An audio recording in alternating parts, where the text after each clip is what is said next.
축복합니다. 아멘. 할렐루야, 반갑습니다. 화면이 더 좋아지지 않았어요?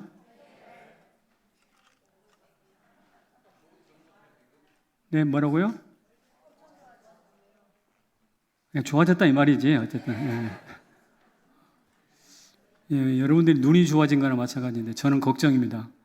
저의 흠집이 다 드러날 것 같은데 어쨌든 양해하시고 그리스도 안에서 서로 사랑하며 화면이 맑아졌으니 여러분 마음도 눈도 환히 밝아지기를 축복합니다. 지난 주간에 제가 죽음에 대한 이야기를 했어요. 기억하시죠?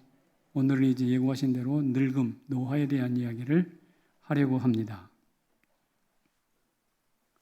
이 세상은 질문합니다. 한 번쯤은 들어봤을 거예요. 나이가 드는 것은 죽어가는 것인가? 익어가는 것인가?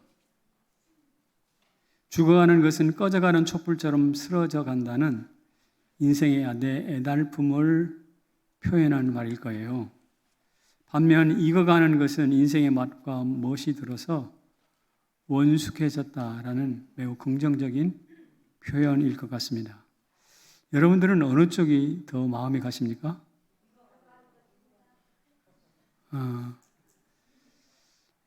어느 쪽이 맞다고 생각하십니까? 그러면? 둘 다 맞습니다. 둘 다 맞아요. 서로 싸우지 맙시다.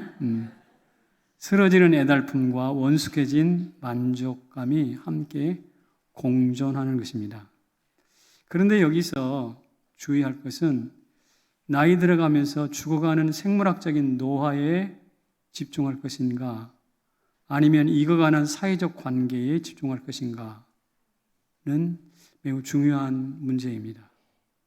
만약에 노화에 집중한다면, 죽어가는 노화에 집중한다면 그는 분명히 매일같이 병원을 드나들며 열심히 건강 관리를 할 것입니다.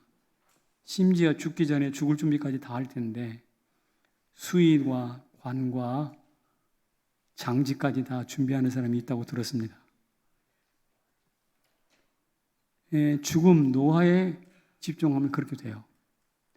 반면에 익어가는 관계에 집중하게 되면 그동안 맺어왔던 소중한 관계들을 하나하나 되짚어 보면서 주고받았던 상처가 있다면 그 상처를 치유하려고 애를 쓸 것입니다.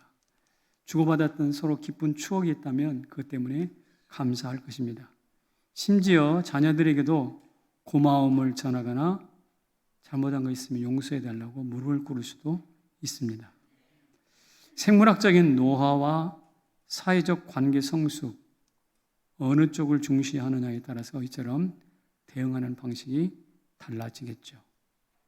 그런데 문제는 이런 우리의 논쟁이 아니라 성경이 나이 듦에 대하여 뭐라고 말하는지가 중요합니다. 그렇지 않나요? 제가 성경을 읽으면서 한 가지 궁금한 것이 있었어요. 무엇이냐면 이것입니다. 아기 예수 탄생에 누가 등장한다고요? 노인들이 등장합니다. 아기 예수 탄생이면 예수님의 아버지 요셉과 마리아 그리고 그것을 통보한 천사 예수님 이 정도면 되잖아요. 그런데 거기에 느닷없이 노인들이 등장한다고요. 누가복음에는 정확하게 설명하고 있는데 누가 등장하는가? 사가랴와 엘리사벳이 등장합니다. 이 두 부부는 나이 많은 노부부였습니다. 사가랴가 이렇게 말을 했어요. 한번 읽어보실까요? 내가 늙고 아내도 나이가 많으니이다. 내가 어떻다고? 늙었어요. 아내도 나이가 많습니다. 그래서 우리는 아이를 낳을 수 없습니다. 그랬더니 천사가 아니라 아이를 낳을 것이라. 그런데 남자를 알지 못하는 처녀 마리아도 이제 등장하지 않아요. 주인공이니까. 그런데 늙은 여인 엘리사벳과 젊은 처녀, 남자를 알지 못하는 젊은 처녀 마리아가 함께 등장하는 거예요. 그래서 같이 임신을 했어. 그렇죠? 그러니까 인류 구원에 늙은 여인과 젊은 처녀가 함께 등장합니다. 이게 뭔가 중요한 메시지가 있을 것 같지 않나요? 그것으로 끝나지 않고 시므온과 안나라는 분도 등장합니다. 이분들도 역시 나이 많으신 분들인데 하나님의 구원을 기다리며 기도했던 영성이 충만한 노인들이십니다. 예수님이 아기로서 예루살렘 성전을 방문했을 때 마침 성전에 기다리고 있다가 예수님을 품에 안고 그렇게 기뻐하는 모습이 나와요. 그래서 시를 쓰잖아요. 시를. 이제야 주의 종을 평안히 놓아주시는도다. 저 마당에서 아주 예쁜 어린아이가 있으면 우리 연로하신 어른들 아이고 이쁘다 그러면서 배고픈 것도 있고 막 아이들 눈이 빠지라고 막 쳐다보잖아요. 그런 모습인 것이에요. 이 예수 탄생은 당대 율법학자, 대제사장, 바리새인들은 까마득히 몰랐었습니다. 그런데 기도하는 영적 통찰력이 있으신 이 노인들은 깨달아 알았던 거예요. 그렇다면 누가가 왜 예수 탄생의 노인들을 굳이 등장시키는가? 마태복음이나 마가복음이나 요한복음에는 그게 없어요. 근데 왜 누가는 예수 탄생의 노인들을 등장시키는가? 궁금하지 않나요? 대답은 간단합니다. 인류 구원에 있어서 노년과 아이들이 구별되면 안 된다는 거예요. 구원은 어느 세대만의 구원이 아니라 전 세대의 구원입니다. 그래서 젊은이들이 이렇게 말씀하시는 거예요. 아기 예수님은 노년의 축복과 기대 속에 태어났으니 젊은 세대들아 나이든 노년들과 영적인 유대 관계를 결속을 튼튼히 하라. 세대 차이라는 명목으로 남녀노소 늙었다 젊었다 차별하거나 편가르지 말라 라는 뜻입니다. 그래서 누가는 강조합니다. 같이 읽어볼게요. 시작. 노인은 효용이 끝난 폐품이 아니다. 그의 영적 통찰과 원숙함은 젊은 세대들이 따라야 할 이정표다. 아멘이신가요?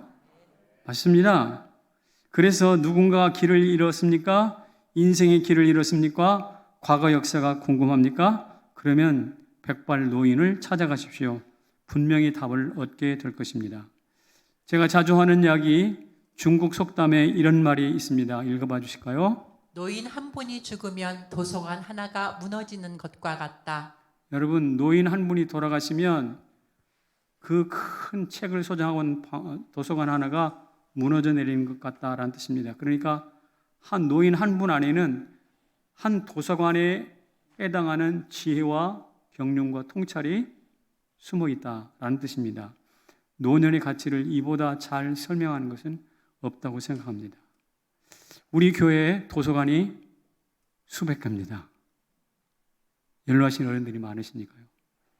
그만큼 우리 교회는 인생의 지혜와 통찰이 풍성하다고 말할 수 있습니다. 그렇다면 이 노인들이 가지고 있는 구원의 정체는 무엇일까?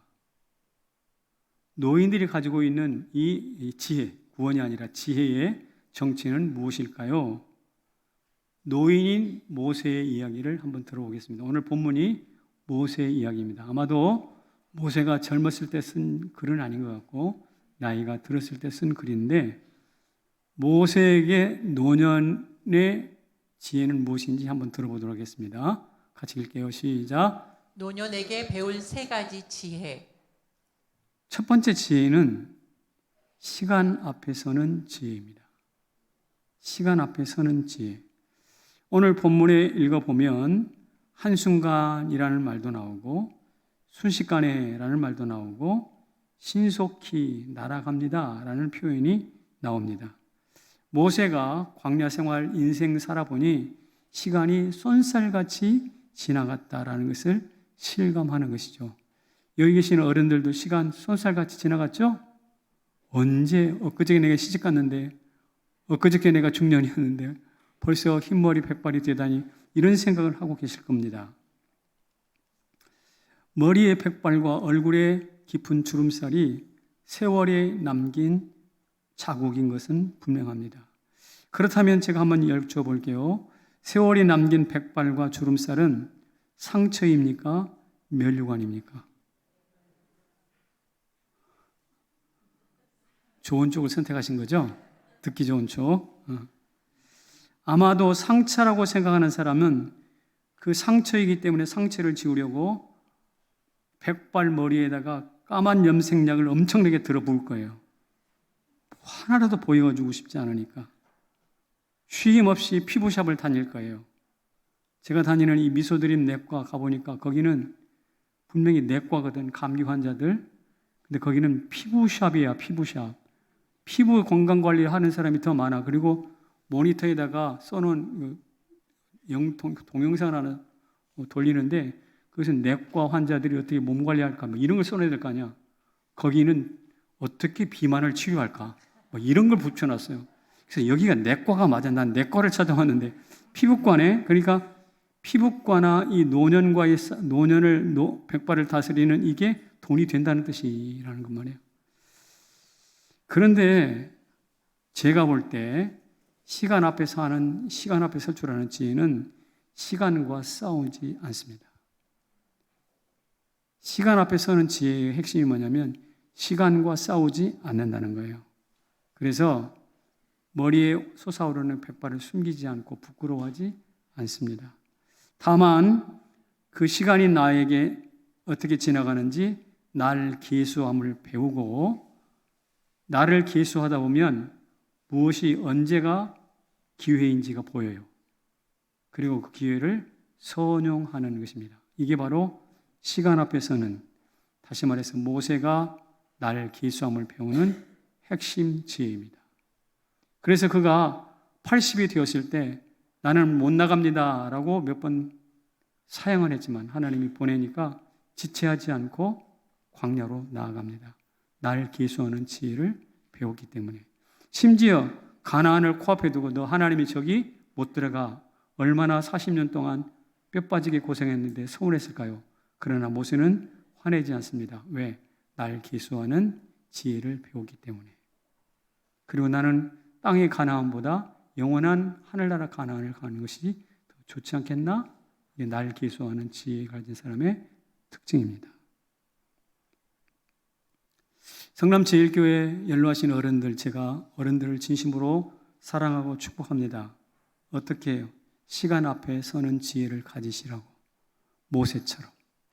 시간과 싸우지 말고 그 시간을 계수하면서 주어지는 찬스, 곧 기회가 무엇인지 기회를 발견하고 기회를 따라서 잘 선용하시도록. 두 번째 모세에게 배울 지혜는 인생 앞에 서는 지혜입니다. 인생. 오늘 본문의 인생은 이렇게 설명이 되어 있네요. 읽어봅시다. 시작. 주께서 그들을 홍수처럼 쓸어가시나이다. 그들은 잠깐 자는 것 같으며 아침에 돋는 풀 같으니이다. 홍수에 휩쓸려가는 연약한 존재. 아침에 폈는가 하면 저녁에 지어버리는 찰나성, 순간, 찰나성. 이게 인생의 본질이라는 것입니다. 그런데 인생 앞에 서는 지혜는 그것을 거부하거나 시간과 싸우지 않는 것처럼 거부하지 않고 직면하는 것이에요. 그래서 삶을 억지로 고무줄처럼 늘리려고 하지도 않습니다. 또 하나님이 주신 인생을 싹둑 잘라서 토막내려고 하지도 않습니다. 하나님이 정하신 그 길을 가는 것이죠. 이것을 이렇게 말할 수 있네요. 자귀가 아니라 순명의 길. 중국 고시에 이런 말이 있습니다. 깊은 호수는 다 같이 흘러가는 구름을 부러워하지 않는다. 호수는 세상을 품어서 반사해 줍니다. 호수 얼굴빛을 붙이면 내 얼굴이 어떻게 생겼는지 잘 물 표면에 드러나잖아요. 그러나 하늘에 흘러가는 구름이 멋지다고 해서 그 구름이 되려고 욕심을 내지 않는다는 것입니다. 왜 그럴까요? 구름도 언젠가는 땅에 비로 내릴 거 아니에요. 그리고 땅을 적시고 언젠가는 그 호수로 흘러 들어올 거 아니에요. 호수의 품에 안길 것을 기대하면서 구름을 시기하거나 부러워하지 않는 것이 얼마나 넉넉하고 지혜롭습니까? 거기에 열등감, 교만 없습니다. 이것이 바로 인생을 대하는 지혜입니다. 그래서 저는 이런 말 하지 않겠나? 젊었을 때가 좋았지. 야, 인생 너 때가 진짜 황금기야. 이런 말 안 하기로 했어. 부러우면 지는 것이라도 해. 그 말은 지금 내가 나이 든 이 나이는 행복하지 않다라는 간접적인 표현이잖아. 자, 시간 앞에 서는 지혜, 인생 앞에 서는 지혜. 세 번째가 뭐냐면 절대자 앞에 서는 지혜입니다. 모세는 떨기나무 불꽃에서 하나님을 만났습니다. 그래서 신발도 벗었습니다. 그래서 그는 절대자 앞에 서는 것이 무엇인지를 몸으로 아는 사람이에요. 절대자 앞에서 서는 법을 깨달은 사람이에요. 그런 모세가 하나님이 두려워 신발을 벗었던 그가 뜻밖에도 이렇게 본문에서 외칩니다. 뭐라고요? 시작. 주는 대대에 우리 거처가 되셨나이다. 무엇이 돼요? 거처가 됐대요.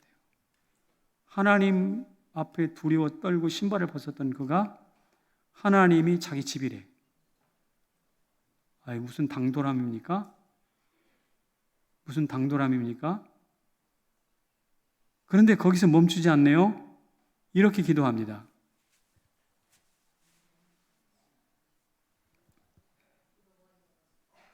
뭐라고요? 여호와여 돌아오소서. 돌아오시래.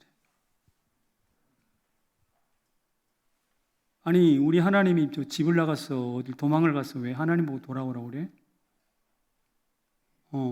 그래 돌아오라고 그래. 왜냐하면 당신은 나의 거처가 되시니까 어디 가지 말고 항상 내 곁에 있어달라는 이야기죠. 그리고 한 가지 더 나가서 당돌한 기도를 또 합니다. 뭐라고요? 이렇게 기도해요. 시작. 기쁘게 하소서, 경고케 하소서. 당신은 나의 거처입니다. 빨리 돌아오세요. 그리고 나를 기쁘게 해주세요. 이게 어린애 같은 기도고 대단히 이기적인 기도 같은데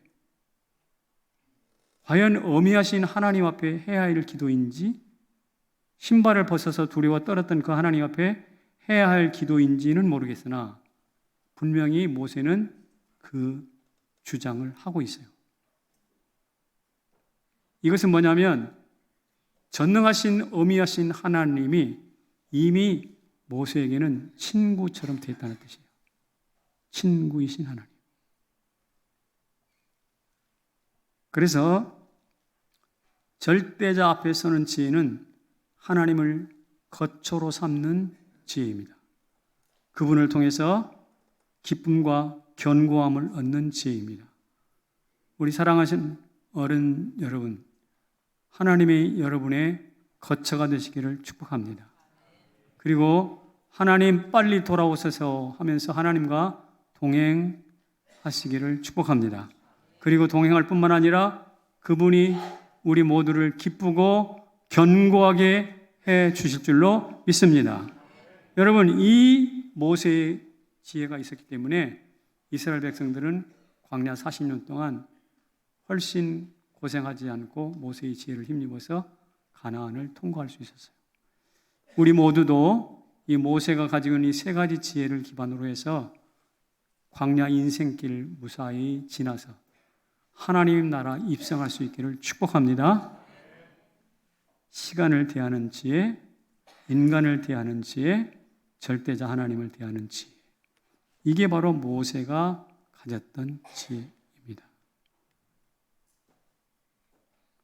자, 그렇다면 이제 성경에서 눈을 돌려서 오늘 우리의 모습으로 한번 돌아와 봅시다. 그리고 오늘 늙음이 무엇인지, 그리고 그 늙으면서 하나님이 주신 모세의 지혜가 무엇인지 살펴보았으니 이제 우리가 어떻게 살아야 할지를 한번 정리하는 게 필요할 것입니다. 제가 3가지로 제안을 드리겠습니다.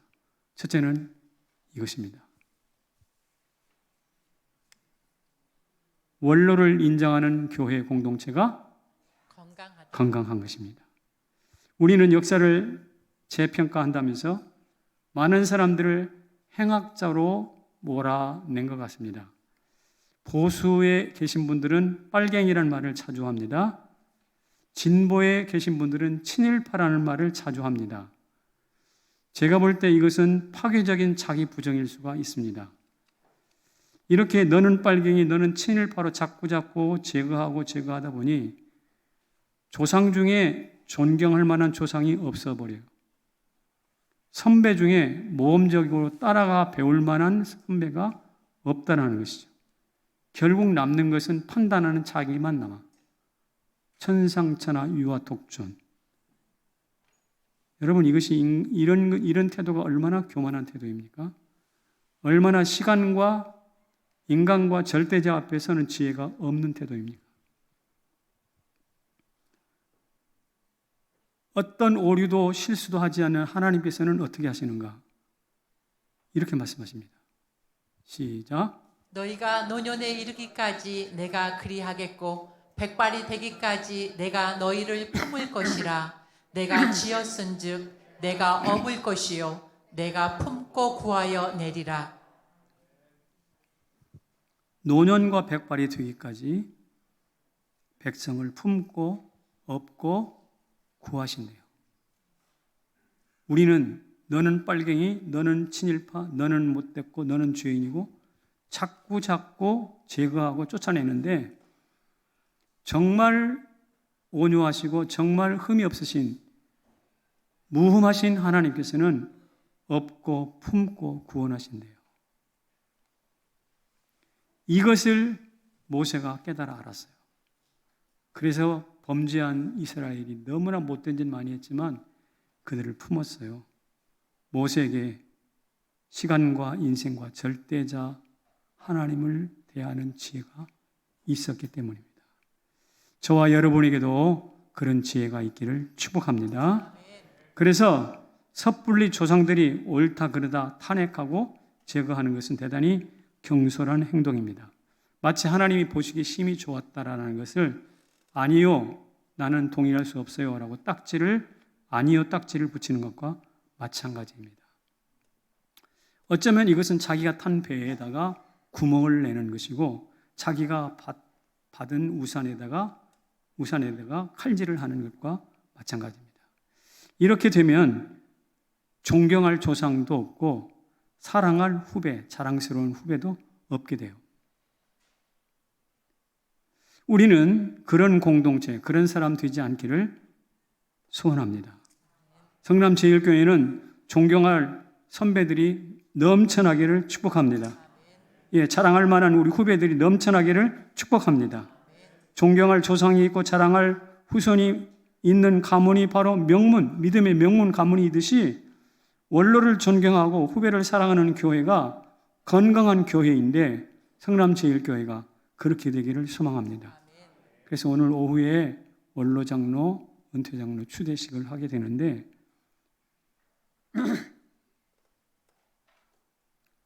우리 교회가 이런 것을 단순히 예식으로만 할 게 아니라 그것에 대한 진정성으로 임했으면 좋겠어요.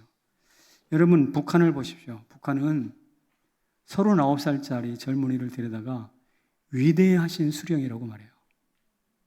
현실입니다. 맞죠?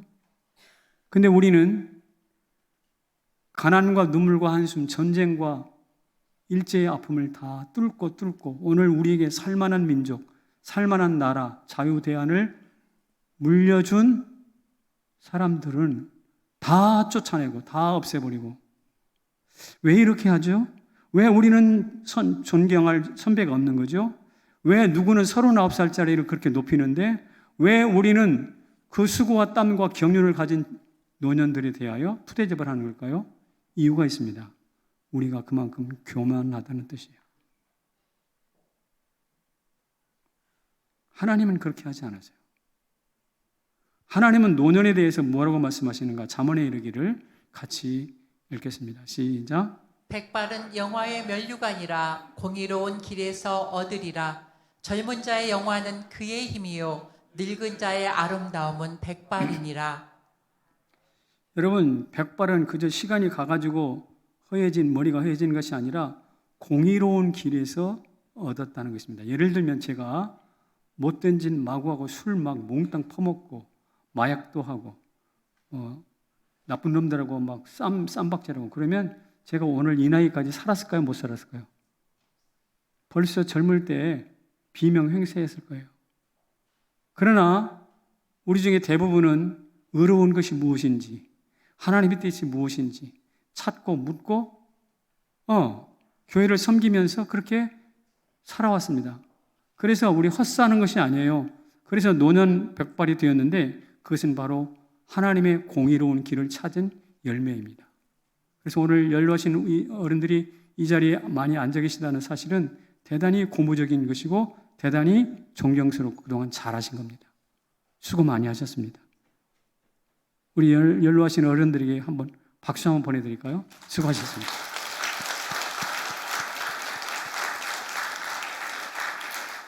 그래서 젊은 사람들이 힘을 자랑하듯이 늙은 사람들은 아름다운 백발을 자랑하면 좋겠어요. 그래서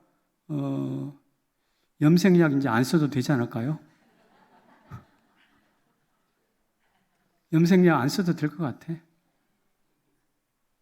오늘 영광스러운 면류관이라고 했으니까.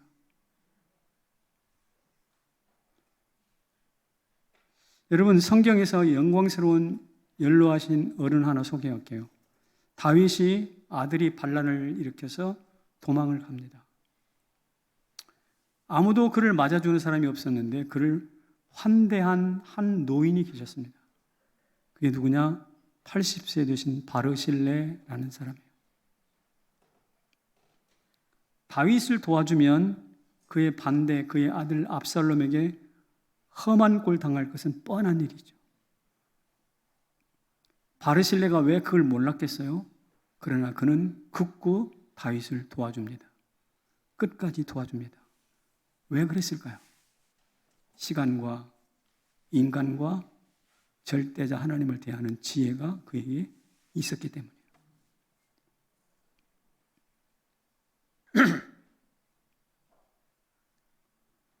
후에 다윗은 유언을 남겨요. 뭐라고요? 바르실레 자손들을 왕의 식탁에서 먹게 하라. 여러분, 이것은 신앙의 성경의 영웅들에게 해당하는 이야기가 아니라 저와 여러분의 이야기가 되어야 합니다. 우리도 바르실레처럼 초야에 묻혀있는 한 필부 노인에 불과할 수 있습니다. 사실 성남 골짜기 사는 80의 노인 누가 알아주겠습니까? 언론에 날리고 박수 받을 일도 없어요. 그러나 결정적인 때 바르실레처럼 한 왕을 든든히 회복시키는 역할을 할 수가 있는데 그 역할을 오늘 우리가 했으면 좋겠습니다. 다윗처럼 왕이 아닐 수 있어요. 장차 왕이 될 다윗 같은 다음 세대 하나 붙잡고 그렇게 할 수 있었으면 좋겠습니다. 그래서 우리 교회는 바르실레와 같은 보석 같은 초야에 묻힌 노인들이 많이 계시는데 그분들을 원로로 찾아내서 존경하고 박수를 보냈으면 좋겠어요. 이런 노년이 많은 교회가 튼튼하고 균형 잡힌 교회고요. 이런 노년이 사라지잖아요. 그러면 장차 젊은 세대도 사라지게 돼 있어요. 내가 이 바닥에 있다가는 대접받지 못하겠구나. 사람들은 반사적으로 알아요. 연로하신 어른들을 깊이 존경하고 사랑합니까? 그러면 내가 여기 있으면 그래도 살 소망이 있겠구나라고 생각하면서 사람들이 모여야 되니까요. 우리 성남제일교회 그렇게 할 수 있겠죠. 이 설교는 사실 청년부한테 해야 되는데 청년 보고 나중에 인터넷에 와서 좀 들었으면 좋겠어요. 자, 원로를 인정하고 존경하는 교회가 건강한 교회다. 두 번째가 이것입니다. 같이 읽어볼게요. 시작. 세대 간에도 우정이 필요하다. 스탠리 하워즈라는 유명한 신학자가 있는데 그가 노년의 위기를 말했습니다. 그 중에 하나가 외로움이라고 그랬어요. 또 하나는 가난이라고 그랬어요. 또 하나는 질병이라고 그랬어요. 가난, 질병, 외로움. 그래서 뭐가 나오느냐? 고독하게 죽은 고독사가 나옵니다. 이것을 극복할 수 있는 방법이 무엇일까? 세대 간의 우정을 회복하라라고 제안하고 있습니다. 산업사회로 해체가 되어버린 대가족을 그 대가족으로 돌아가서 내리사랑, 위로 존경. 내리사랑, 위로 존경.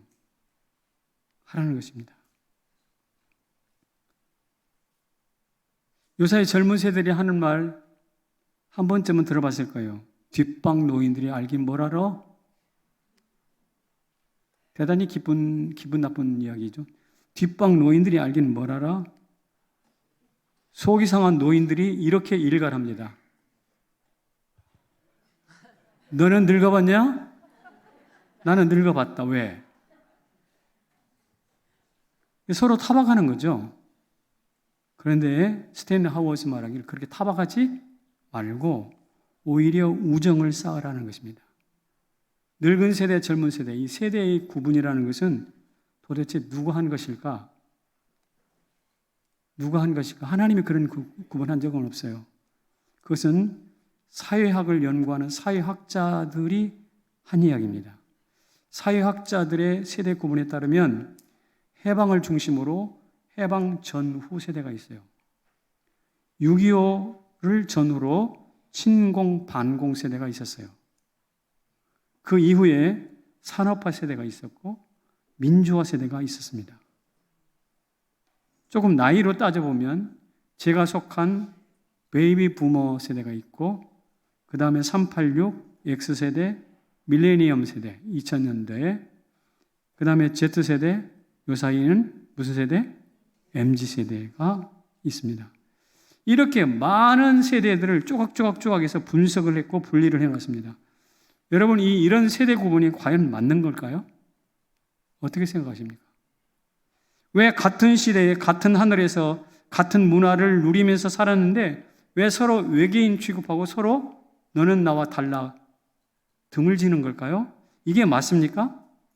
저는 여기에 동의할 수 없습니다.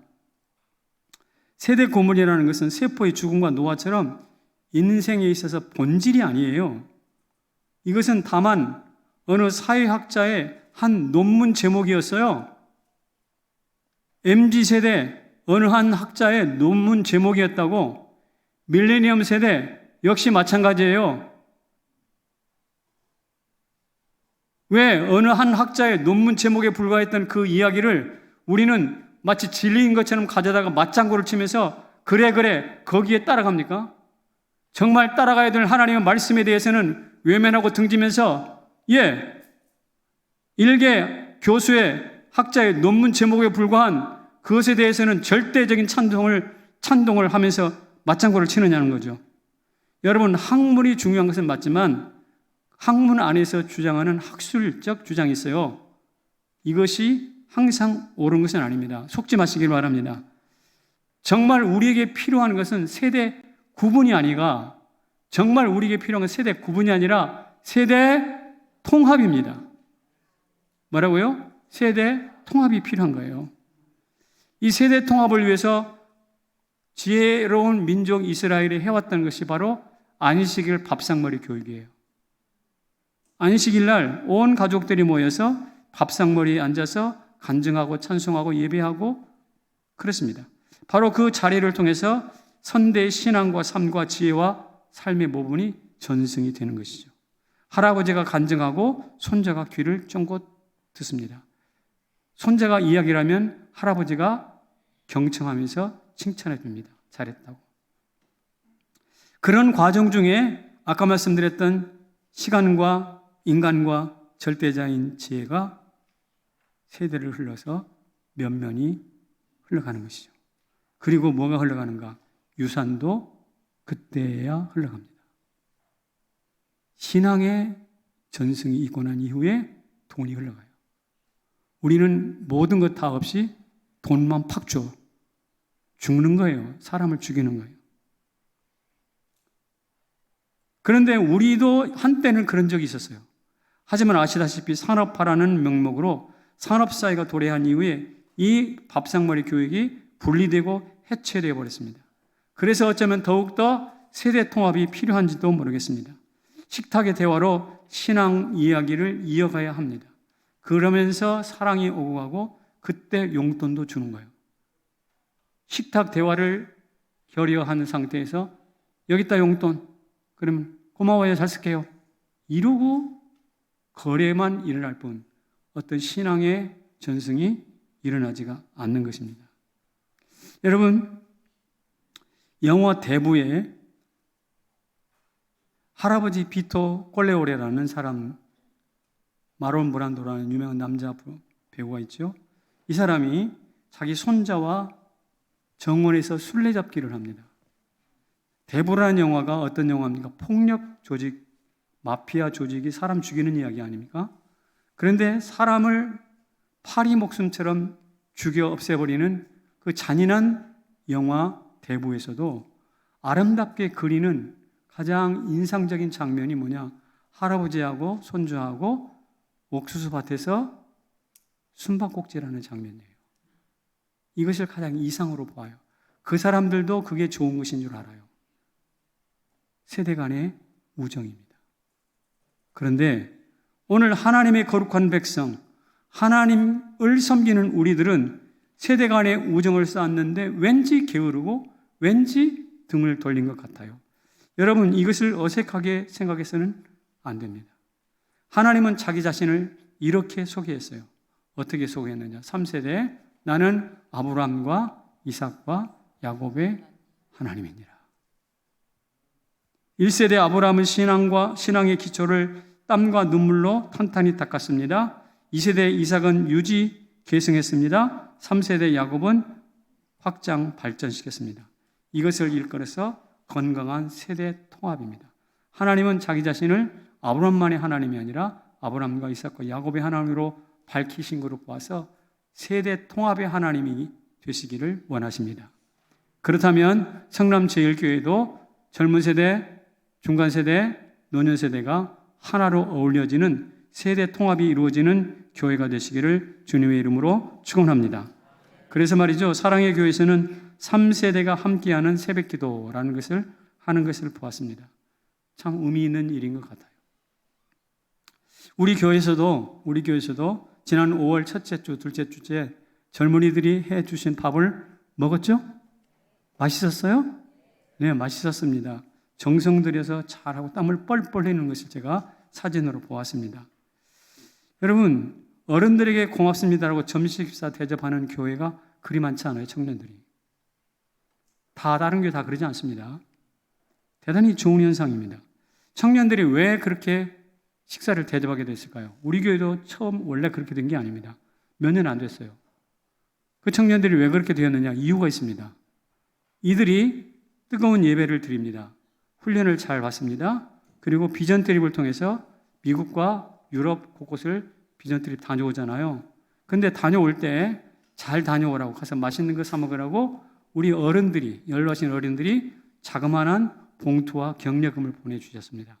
그 재정을 모았더니 무려 3천만 원이 넘어요.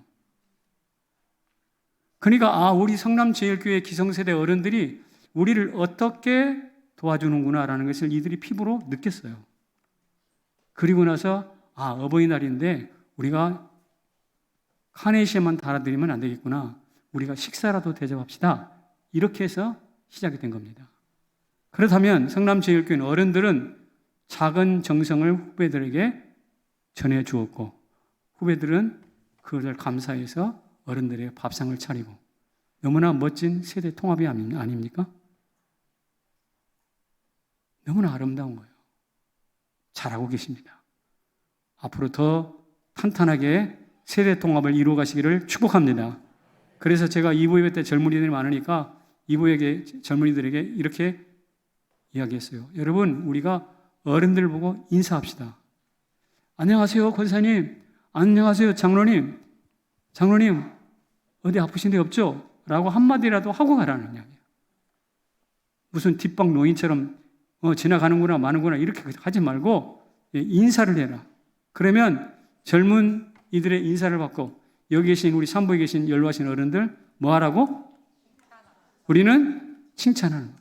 와, 네가 웃으며 지나가니까 우리 교회가 다 환해지는 것 같다. 야, 여기 꽃이 몇 송이가 있어? 오늘 너 화장빨이 잘 받았구나. 이 옷 너무나 예쁘네 하면서 우리가 다음 세대를 뭐 하라고요? 칭찬해요. 우리는 칭찬하고 저 젊은 세대는 어머니, 아버지, 할아버지, 할머니, 장로님, 권사님 안녕하세요. 사랑합니다. 존경합니다. 인사하는 교회는 탄탄한 사단이 건드리지 못하는 교회가 될 줄로 믿습니다. 바로 그것을 위해서 우리가 오후 광장 예배를 만들었거든요. 앞으로 계속해서 이 세대 통합을 위해서 하나의 장으로 든든하게 서갈 수 있기를 바랍니다.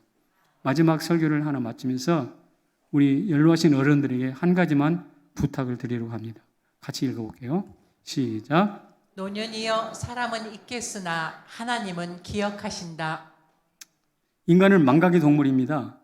망각을 잊어버리기 위해서 기록을 남기죠. 그러나 기록도 불완전하기는 마찬가지예요. 그러나 기록도 하지 않으신 우리 하나님은 기억의 천재시고 명수시잖아요. 그 하나님은 다 기억하십니다. 그분이 우리를 어떻게 기억하시는가? 이렇게 말씀하셨어요. 뭐라고요? 시작. 내가 너를 내 손바닥에 새겼고 이스라엘이여 내가 어찌 너를 버리겠느냐. 손바닥에 새겨서 결코 버리지 않는다는 거예요. 우리 하나님은 인간은 잊어버리지 않으려고 문자를 만들지 몰라도 하나님은 문자도 만들지 않으셨지만 손바닥에 새기시고 잃어버리지 않는다는 것입니다. 그러므로 잘 잊어버리는 인간들에게 우리 기억해달라고 기억을 구걸하지 말라는 거예요. 노인들이여 미련 없이 늙어갑시다. 우리 후배들이 기억하지 못한다고 이것들 버리장머리 없어. 이것들 기억이 그렇게 해가지고 인생이 제대로 사는 것이냐? 책망하지 말자는 이야기예요. 인간은 본래 잊어버리기 위해서 사는 종자래요. 따라서 인간에게 기억을 구걸하지 말고 영원히 잊지 하시는 그 하나님께 기억해 주심을 감사합시다. 그러면 그 노년이 당당하고 구질구질하지 않아. 이 원리를 깨달았던 한 사람이 있습니다. 예수님 한편 강도. 뭐라고 그랬죠? 당신의 나라에 임하실 때 나를 기억하소서. 예수님이 뭐라고 답변했어요? 내가 오늘 나와 함께 낙원에 임하리라. 우리 주님이 기억하시면 그게 바로 구원이에요. 사람이 나를 기억해 주는 것은 그냥 역사일 뿐이고 하나님이 우리를 기억하시면 그게 바로 구원입니다. 자식들 전화 안 한다고 타박하지 마세요. 자식들 용돈 안 준다고 타박하지 마세요. 하나님이 기억하십니다. 하나님이 먹이십니다. 하나님이 우리 주의 나라까지 부르실 줄로 믿습니다. 자리에서 일어나십시다.